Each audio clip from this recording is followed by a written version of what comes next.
Hello everyone. ఈరోజు నేను obesity గురించి మాట్లాడదాం అనుకుంటున్నాను. నా పేరు డాక్టర్ శ్రవణ్ పెరవలి. నేను హైదరాబాద్ సిసి హోలిస్టిక్ హాస్పిటల్లో కన్సల్టెంట్ కార్డియాలజిస్ట్గా వర్క్ చేస్తున్నాను.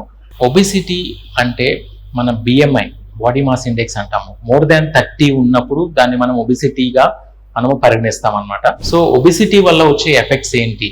సో దానివల్ల ఏమవుతుందంటే మన బాడీలో మెటబాలిక్ చేంజెస్ జరుగుతాయి అన్నమాట. ఆ మెటబాలిక్ చేంజెస్ వల్ల బ్లడ్ ప్రెషర్స్ బాగా పెరిగిపోతాయి, బాడీలో ఉన్న బ్లడ్ షుగర్స్ పెరిగిపోతాయి, అండ్ కొలెస్ట్రాల్ లెవెల్స్ పెరిగిపోతాయి, అండ్ ఇన్ఫ్లమేటరీ ప్రాసెస్ కంటిన్యూస్గా బాడీలో ఇన్ఫ్లమేటరీ ప్రాసెస్ జరుగుతూ ఉంటుంది అనమాట. సో వీటిలన్నిటి వల్ల మనకి ఈ ఒబెసిటీ ఉన్న పేషెంట్స్లో హార్ట్ అటాక్స్ వచ్చే అవకాశాలు ఎక్కువ, హార్ట్ ఫెయిల్యూర్స్ చూస్తూ ఉంటాము, దాంతోపాటు బ్రెయిన్ స్ట్రోక్స్ చూస్తూ ఉంటాము. సో వీటి వల్ల ఏంటంటే వాళ్ళ లైఫ్ స్పాన్ చాలా తక్కువ ఉంటుంది. సో ఇప్పుడు ఈ ఒబెసిటీని ఎట్లా ప్రివెంట్ చేస్తాము అండ్ ఎట్లా ట్రీట్ చేస్తాము? సో ఒబెసిటీ ఉన్న వాళ్ళని మనము ఫస్ట్ వాళ్ళ లైఫ్ స్టైల్ చేంజెస్ చాలా ఇంపార్టెంట్ అనమాట.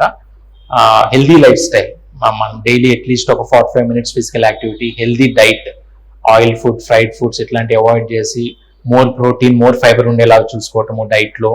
అవసరమైతే కొన్నిసార్లు బాగా ఎక్స్ట్రీమ్ ఒబెసిటీ ఉంటే సర్జరీ అండ్ మెడికేషన్ కూడా తీసుకోవాల్సి ఉంటుంది.